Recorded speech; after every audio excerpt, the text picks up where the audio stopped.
Hello, you stunningly gorgeous people of the internet. This is probably my favorite video to make all year. What a way to wrap up the year.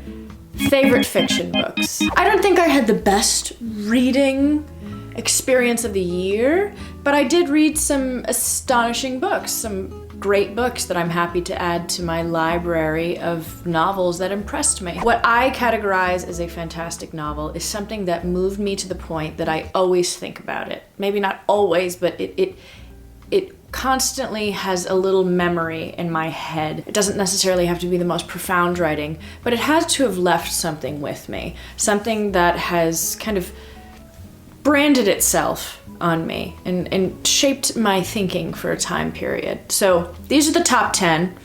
I can't wait. I'm very excited. Let's get this show on the road. Vintage dress, isn't that cool? You can just take this off and then put it back on. All right, so number 10. I have it here. You Can't Keep a Good Woman Down by Alice Walker. This was my first time reading any of Walker's novels, and I was incredibly impressed by her writing. This is all short stories. The reason that this isn't higher is because some of them feel like memoir and some feel like fiction. This is apparently all fiction, though some of them feel like they might be a retelling of her life. Some of them detail affairs that she's had or characters that are kind of disguised as her, I'm imagining. I read this in almost one sitting. I got sunburn because I was just so enthralled with the writing that I couldn't stop sitting outside.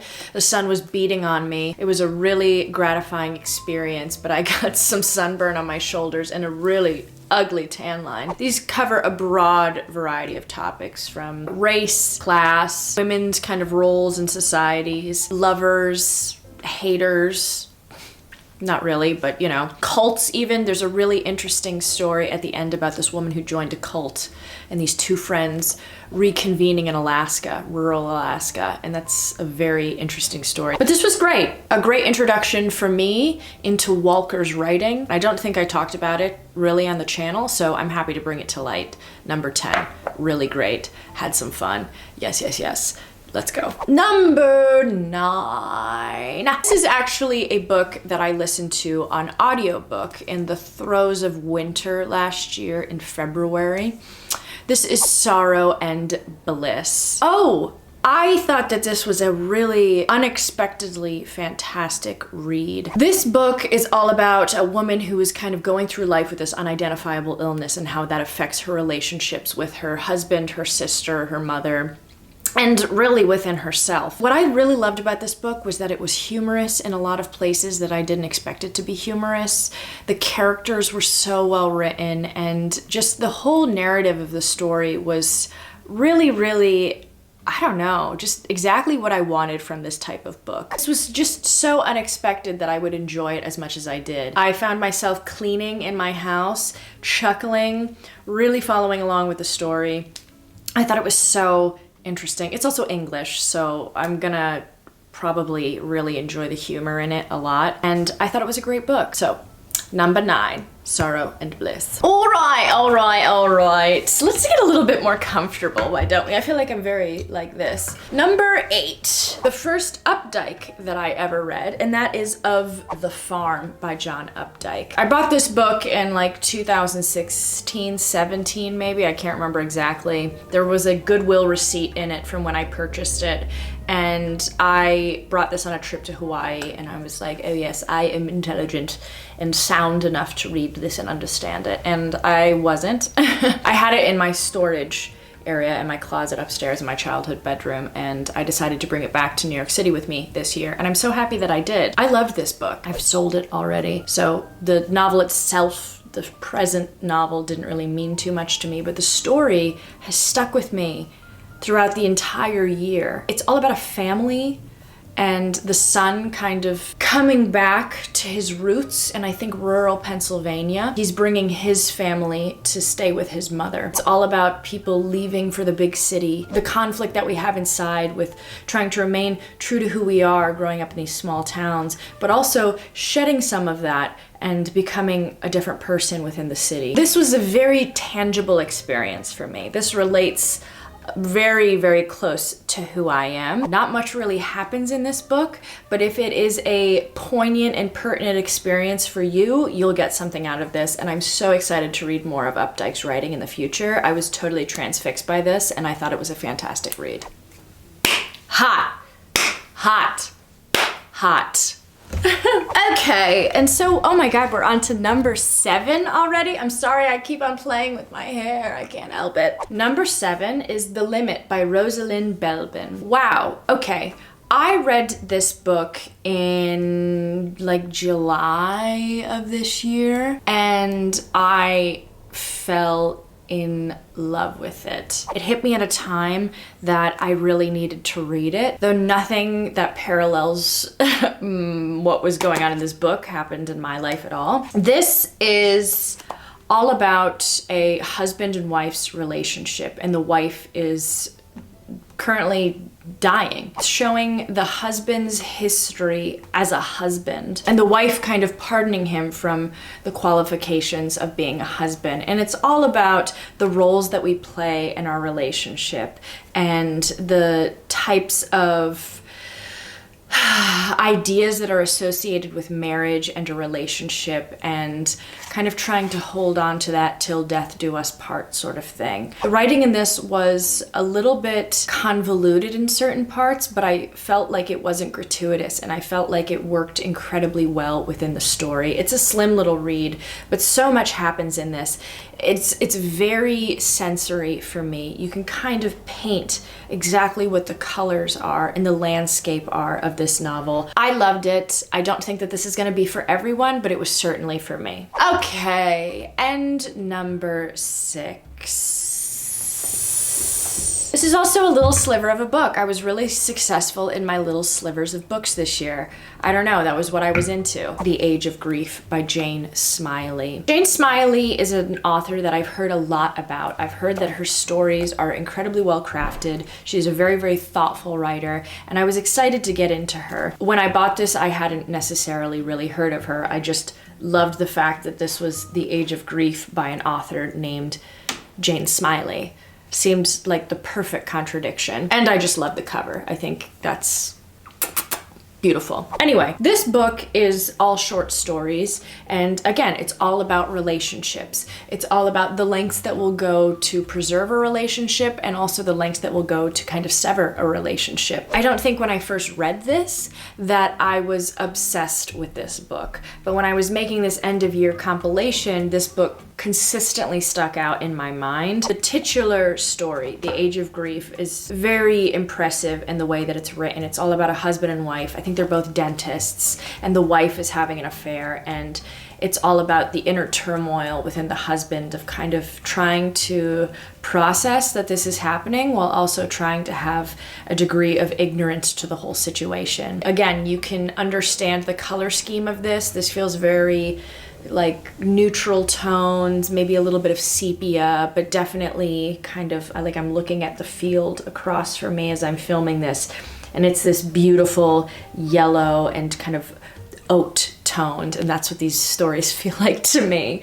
I loved it. Great, great book. Think about it all the time. Are we into the top 5? I think we are. Top 5, here we go. Number 5 is The Bluest Eye by Toni Morrison. I feel like if you read a Morrison, you just naturally put it into any sort of top 10 collection.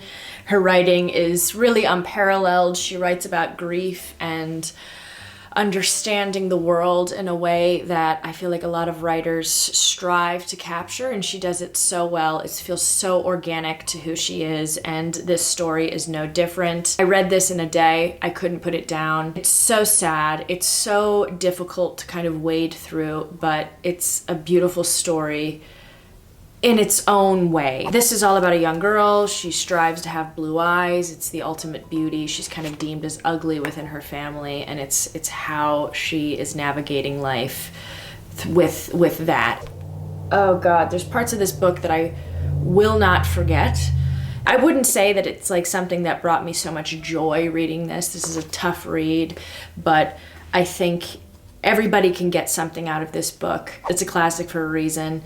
Very good. Now we're into the top 4, and these are stories that I would say that I had the most fun with. Now in my reading journey, I kind of want to just have really fun experiences with books. So that's how I decided on what would be a best. Let's get into it.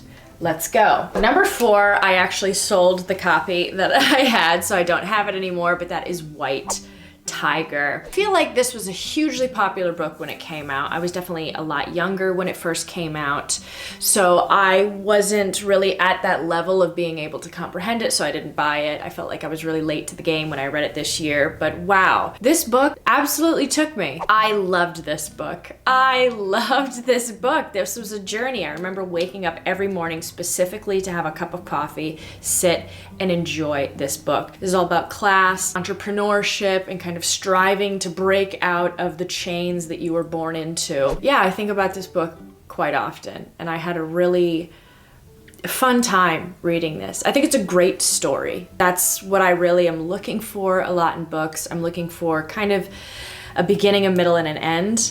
I love the idea of like very nebulous and kind of stories that leave the person kind of hanging in their own interpretation, which I think is fantastic. I read a lot of books like that, but right now what I'm finding fulfillment is like a beginning, middle, and end. And this, of course, it leaves kind of things hanging as well, but you're really able to get a good sense of the full sphere of the characters, and I loved it. I loved it. I did. What can I say? I did. Really cute. Number 3. This was a book that I had on my shelves for a really long time, and I'm so happy that I read it this year.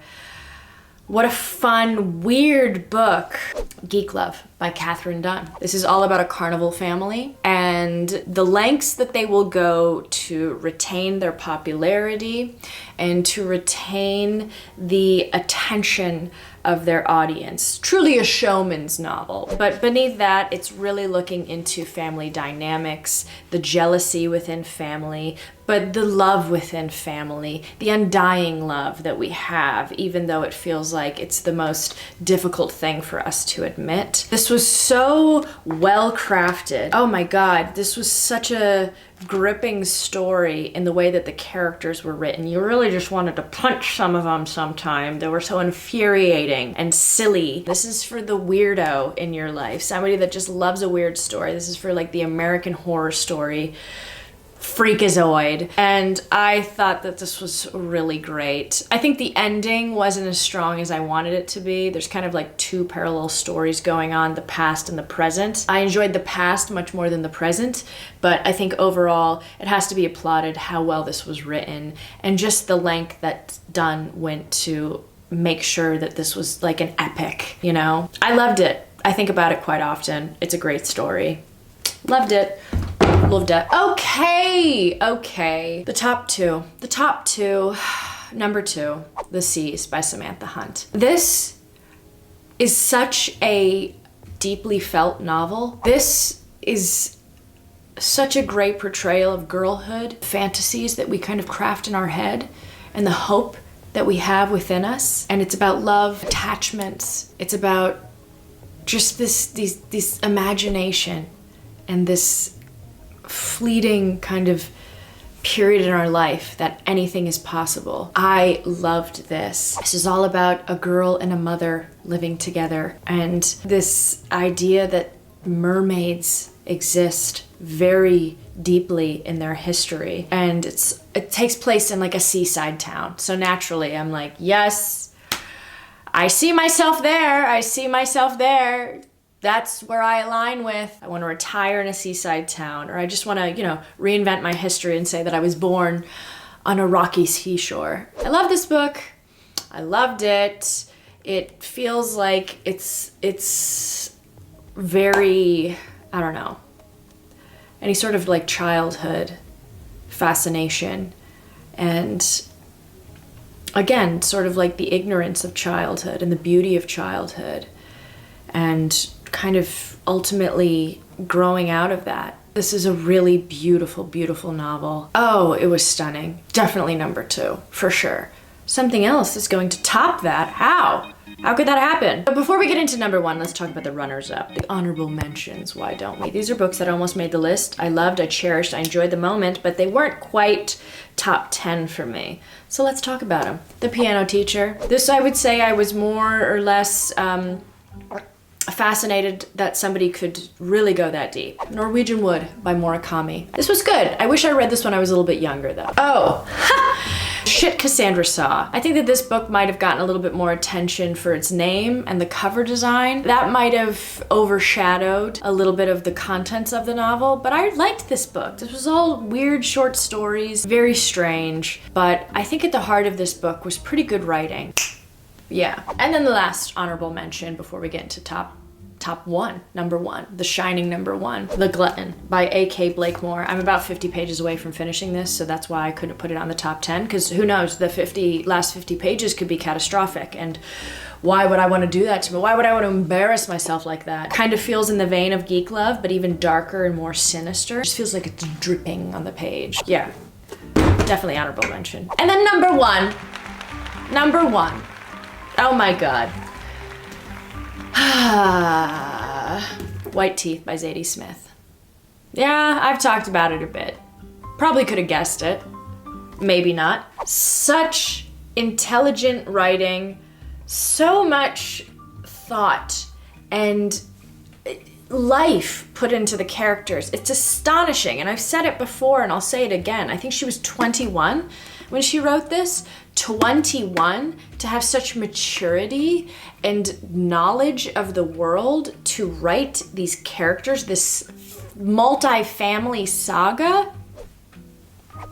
Shut up. Like I said, this is a multi-family generational saga and how they've all been interconnected. I think about it once a week.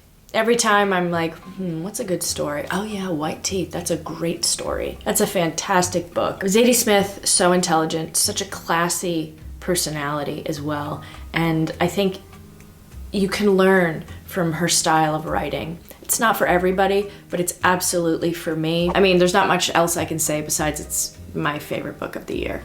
Hands down. Very easy choice. Very, very easy choice. So there you have it. Filthy animals, no. So there you have it, guys. Those are my top 10 books with little stragglers as well. Have you read some of these books? Are these new books for you? Let me know your thoughts. Did you hate some of these books? I love to hear your opinions. Let me know your top 10, your top 3, your top 2, just maybe your top 1. I want to hear it. I'm a nosy little diva. What can I say? Thank you guys for a great 2023. I imagine that 2024 is going to be just as great and rewarding as 2023 was. I really can't express enough how much it means that you are here, really. I really can't tell you how much through a screen how much it means to me, but it really means a lot. You guys are wonderful. You're fabulous. Thank you so much for being here. I will see you in the next one. Let's have a moment for the dress. Let's have a moment for the dress.